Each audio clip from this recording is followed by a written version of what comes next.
காலத்தின் அத்தியாயம். இது யுத்தம் தின்ற மண்ணின் சத்தம். ஆபரண உலகில் அரை நூற்றாண்டை கடந்த பாரம்பரியம் யாழ் சாரங்கா நகை மாடம். மங்களம் பொங்கும் மாங்கல்யம் மற்றும் மங்கள நகைகள், வஞ்சியர் கரங்களில் கொஞ்சி விளையாடும் வளையல்கள், மோதிரங்கள், செயின் வகைகள் வேறெங்கும் காணவியலா சிங்கப்பூர் வடிவங்களில் யாழ் கஸ்தூரியார் வீதி இலக்கம் 187 கீழ் 1 சாரங்கா நகை மாடம். வெஸ்டர்ன் யூனியன், ரியா, மணிகிராம் மூலமாக வெளிநாடுகளில் இருந்து அனுப்பப்படும் பணத்தை இலகுவாக பெற்றுக்கொள்ளும் நாணய மாற்றுச் சேவையும் உண்டு. நீர்கொழும்பு சிறைச்சாலையில் நடந்த மோதல்கள் திடீரென உருவானவை அல்ல. அவை பல தசாப்தங்களாக தொடரும் முறைகேடான நிர்வாகத்தின் தர்க்க ரீதியான விளைவு மட்டுமே. சிறைச்சாலைகளுக்குள் கைதிகளின் உரிமைகளோ அல்லது சட்டத்தின் ஆட்சியோ நிலைநாட்டப்படுவதற்கு பதிலாக சுரேஷ் புஷ்பகுமார போன்ற பாதாள உலக குழுக்களின் ஆதிக்கமே மேலோங்கியுள்ளது. சிறைச்சாலை அதிகாரிகள் மற்றும் காவலர்களின் நேரடி அல்லது மறைமுக ஆதரவின்றி சிறைக்குள் போதைப்பொருள் புழக்கமோ அல்லது பணப்பரிவர்த்தனையோ சாத்தியமில்லை. கைதிகளின் குடும்பத்தினர் கொண்டுவரும் சாதாரண உணவு பாசல்களை உள்ளே அனுமதிப்பதற்கே வாரத்திற்கு 5000 ரூபாய் வரை லஞ்சம் கோரப்படும் அவல நிலை நிலவுகிறது. இது சிறைத்துறை எந்த அளவிற்கு ஊழலில் திளைக்கிறது என்பதை காட்டுகிறது. வன்முறைகள் வெடித்தவுடன் எடுக்கப்பட வேண்டிய உடனடி முன்னெச்சரிக்கை நடவடிக்கைகளான கைதிகளை வேறு சிறைகளுக்கு மாற்றுதல் அல்லது மோதலுக்கு காரணமானவர்களை தனிமைப்படுத்துதல் போன்ற பணிகளில் சிறைச்சாலை ஆணையாளர்களும் அதிகாரிகளும் திட்டமிட்டே மெத்தன போக்கை கடைபிடித்துள்ளனர். இலங்கையின் நீதி மற்றும் காவல் நிர்வாகம் தீவிரமான சீர்திருத்தங்களுக்கு உட்பட வேண்டிய கட்டாயத்தில் உள்ளது என்பதனை நடப்பு நிகழ்வுகள் உறுதிப்படுத்துகின்றன. சிறைவாசமும் காவல்துறையினர் தங்களின் வழக்குகளின் எண்ணிக்கையை காட்டுவதற்காக அப்பாவி மக்களின் கைகளில் போதைப் பொருட்களை திணித்து அவர்களை சிறைக்கு அனுப்பும் போக்கு பரவலாக காணப்படுகிறது. உலகின் எந்த ஒரு முற்போக்கான காவல்துறையும் குற்றத்தடுப்பு நடவடிக்கைகளுக்கே முன்னுரிமை அளிக்குமே தவிர இலக்குகளை அடைவதற்கான வழக்குகளை பதிவு செய்யாது.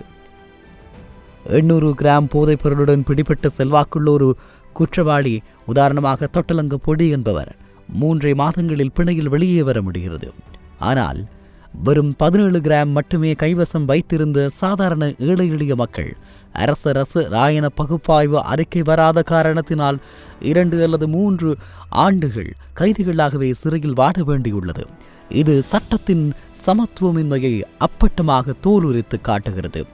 2017 ஆண்டு முதல் சட்டமா அதிபர் திணைக்களத்திற்கு கோப்புகள் அனுப்பப்பட்டதாக கூறப்பட்டு இன்று வரை கோப்புகள் காணாமல் போனதால் விசாரணையின்றி சிறையில் இருக்கும் கைதிகளும் உள்ளனர். சிறைச்சாலைகளில் அசம்பாவிதங்கள் நிகழும் அதற்கான அடிப்படை காரணங்களை கண்டறிந்து தீர்ப்பதை விடுத்து அரசியல் கட்சிகள் அதனை தங்களுக்கு சாதகமாக பழிவாங்கல் அரசியலாக மாற்றவே முயற்சிக்கின்றன. 1931 சர்வஜன வாக்குரிமை பெற்ற காலம் தொட்டு இன்று வரை நாட்டை ஆண்டு அனைத்து அரசியல் தரப்பினரும் எதிர்க்கட்சியினரும் இந்த சீரழிந்த சிறைச்சாலை கட்டமைப்புக்கு கூட்டு பொறுப்பேற்க வேண்டும். கடந்த காலங்களில் கொலை குற்றச்சாட்டுகளுக்கு உள்ளான நபர்களே சிறைச்சாலை சீர்திருத்த அமைச்சர்களாக நியமிக்கப்பட்ட வரலாறு இந்த நாட்டின் சாபக்கேடாகும். உயர் அதிகாரிகளின் பகட்டு மாநாடுகள், சிறைகளின் உண்மையான நிலைமைகளை ஆராய்வதற்காக நடத்தப்படும் உயர்மட்ட மாநாடுகள் வெறும் ஆடம்பர விருந்தினர் விடுதிகளில் உணவுகளுடனும் கண்துடைப்பு பேச்சுகளுடனும் முடிவடைகிறது. 800 பேர் மட்டுமே தங்கக்கூடிய ஒரு சிறைச்சாலையில் 2000க்கும் மேற்பட்ட கைதிகளை அடைத்து வைத்துவிட்டு மாநாடுகளில் எல்லாம் நலம் என மேலதிகாரிகளை திருப்திப்படுத்த பொய் அறிக்கைகளை சமர்ப்பிக்கும் அதிகாரத்துவ கலாச்சாரமே இங்கு நிலவுகிறது.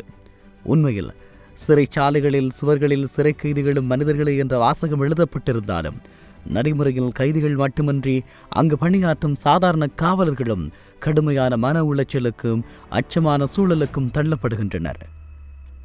சிறைச்சாலைகள் என்பவை குற்றவாளிகளை திருத்தும் சீர்திருத்த பள்ளிகளாக செயற்படாமல் புதிய குற்றவாளிகளையும் பாதாள உலக நெட்வொர்க்குகளையும் உருவாக்கும் முக்கிய மையங்களாக மாறியுள்ளன. சிறைச்சாலைகளுக்குள் நடக்கும் உண்மைகளை வெளிக்கொண்டு வர முயலும் ஷானை அவேசகர போன்ற நேர்மையான அதிகாரிகள் அல்லது புலனாய்வாளர்களின் உயிருக்கு நவீன தொழில்நுட்பங்கள் மற்றும் இரகசிய உத்திகள் மூலம் அச்சுறுத்த நிலவுவது நாட்டின் சட்ட ஒழுங்கின் பாதுகாப்பற்ற தன்மையை காட்டுகிறது என்று சொல்கிறார்கள். இலங்கையின் சிறைச்சாலை அமைப்பில் ஏற்பட்டுள்ள இந்த சீரழிவு என்பது ஒரு குறிப்பிட்ட அரசாங்கத்தின் தோல்வி மட்டுமல்ல, அது ஒட்டுமொத்த அரசியல், காவல் மற்றும் அதிகாரத்துவ கட்டமைப்பின் ஒட்டுமொத்த வீழ்ச்சியாகும். அரசாங்கத்தையோ காவல்துறையோ வரும் பாராட்டு பத்திரங்கள் மூலம் நியாயப்படுத்த முற்படுவது மேலும் பல வன்முறைகளுக்கு வழிவகுக்கும். காவல்துறையின் போலி வழக்கு கலாச்சாரம் நிறுத்தப்பட்டு நீதித்துறை ஆவணங்கள் விரைவுபடுத்தப்பட்டு சிறைச்சாலைகளுக்குள் இருக்கும் லஞ்ச ஒழிப்பு முறைகள் ஒழிக்கப்படாதவரை எந்த ஒரு புதிய கமிஷன்களாலும் இந்த அமைப்பை மாற்றியமைக்க முடியாது. மக்கள் தங்களின் உரிமைகள் குறித்து விழிப்புணர்வு அடைந்து அதிகாரத்துவத்தின் தவறுகளை தட்டி கேட்கும் போதே உண்மையான கட்டமைப்பு மாற்றம் சாத்தியமாகும் என்றும் சொல்லலாம். ஐக்கிய நாடுகள் சபையின் கைதிகள் சிகிச்சைக்கான நெல்சன் மண்டேலா விதிகள் மற்றும் பாங்காக் விதிகள் ஆகியவை கைதிகளின் மனித கண்ணியம், சுகாதாரம் மற்றும் மனநல பாதுகாப்பு குறித்து விரிவாக பேசுகிறது. சர்வதேச விதிகளின்படி ஒரு கைதிக்குரிய குறைந்தபட்ச இடவசதி மற்றும் காற்றோட்டம் உறுதி செய்யப்பட வேண்டும். ஆனால் இலங்கையில் கொள்ளளவை விட 3 மடங்கு கைதிகள் அடைக்கப்படுவதில் அடிப்படை மனித உரிமைகள் முற்றிலும் மறுக்கப்படுகிறது. இது கைதிகளுக்கிடையே வன்முறையும் போதைப்பொருள் விநியோக நெட்வொர்க்குகளும் தடையின்றி இயங்குவதற்கான சாதகமான சூழலை உருவாக்குகிறது. நோர்வே போன்ற வளர்ந்த நாடுகளில் சிறைச்சாலைகள் புனர்வாழ்வு மையங்களாக இயங்குகிறது. அங்கு தண்டனை காலம் முடிந்து வெளியேறுபவர்கள் மீண்டும் குற்றம் செய்வதற்கான வீதம் 20%க்கும் குறைவு. மாறாக இலங்கையில் சிறை கட்டமைப்பு ஒரு சாதாரண மனிதனை பழுத்த குற்றவாளியாக மாற்றும் பாசறையாகவே செயற்படுகிறது. நவீன உலகளாவிய காவல் கோட்பாடுகள் மற்றும் குற்றத்தடுப்பு ஆகியவற்றுக்கே முக்கியத்துவம் அளிக்கின்றன. இலக்குகளை நோக்கி காவல்துறையினுடைய முறை. இலங்கையில் காவல்துறையின் நிலவும் மிகப்பெரிய குறைபாடு அதிகாரிகளுக்கு வழங்கப்படும் மாதாந்திர குற்றப்பதிவு இலக்குகளாகும்.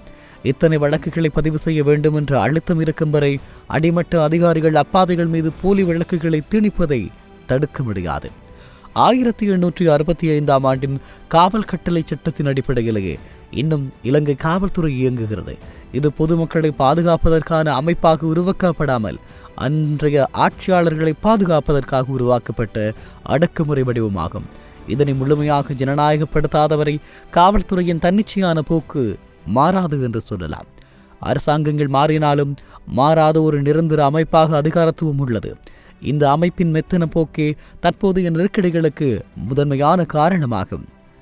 வளர்ந்த நாடுகளின் கைதிகளின் வழக்கு கோப்புகள், நீதிமன்ற திகதிகள் மற்றும் இரசாயன பகுப்பாய்வு அறிக்கைகள் அனைத்தும் மையப்படுத்தப்பட்ட டிஜிட்டல் நெட்வொர்க் மூலமாக இணைக்கப்பட்டுள்ளன. இலங்கையிலோ இன்னும் காகித கோப்புகளாகவே நம்பியிருப்பதால் கோப்புகள் காணாமல் போவதும் திட்டமிட்டே தாமதப்படுத்தப்படுவதும் தொடர்கதையாகிறது. சிறைச்சாலைகளுக்குள் அதிநவீன ஜாமர்கள், பாடி ஸ்கேனர்கள், சிசிடிவி கேமராக்கள் போன்ற முறையாக பராமரிக்கப்படுவதில்லை அல்லது அதிகார வர்க்கத்தின் சுயலாபத்திற்காக அவை முடக்கப்படுகின்றன. இலங்கையில் மனித உரிமைகள் ஆணைக்குழு மற்றும் தேசிய போலீஸ் ஆணைக்குழு போன்ற சுயாதீன அமைப்புகள் இருந்தாலும் அவற்றின் பரிந்துரைகளை செயற்படுத்துவதில் சட்ட ரீதியான முட்டுக்கட்டுகள் உள்ளன. இந்த ஆணைக்குழுக்கள் வழங்கும் அறிக்கைகள் அல்லது பரிந்துரைகள் வெறும் ஆலோசனைகளாகவே பார்க்கப்படுகிறதே தவிர அவற்றை கட்டாயமாக செயற்படுத்தும் அதிகாரத்துவத்திற்கே இல்லை. குற்றவியல் நடைமுறைகளில் சாட்சிகள் மற்றும் நேர்மையான புலனாய்வு அதிகாரிகளுக்கு வழங்கப்படும் பாதுகாப்பு இன்னும் சர்வதேச தரத்திற்கு உயர்த்தப்படவில்லை. இலங்கையின் இந்த ஆழமான உள்நாட்டு கட்டமைப்பு சீரழிவை வரும் அரசியல் சண்டையாகவோ அல்லது காவல்துறையின் தனிப்பட்ட தவறாகவோ சுருக்கி பார்க்க முடியாது. சட்டத்தின் ஆட்சி என்பது ஏழை, பணக்காரன், பாதாள உலக குழுக்கள் என அனைவருக்கும் சமமாக பயன்படுத்தப்பட வேண்டும்.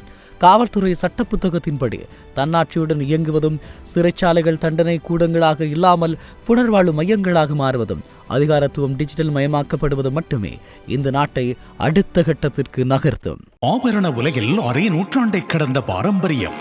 யாழ் சாரங்கானகை மாடம்.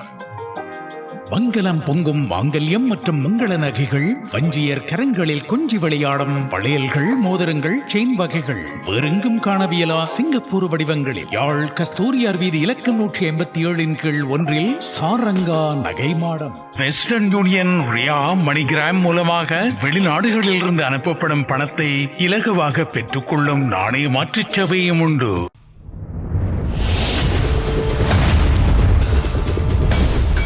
காலத்தின் அத்தியாயம். இது யுத்தம் தின்ற மண்ணின் சத்தம்.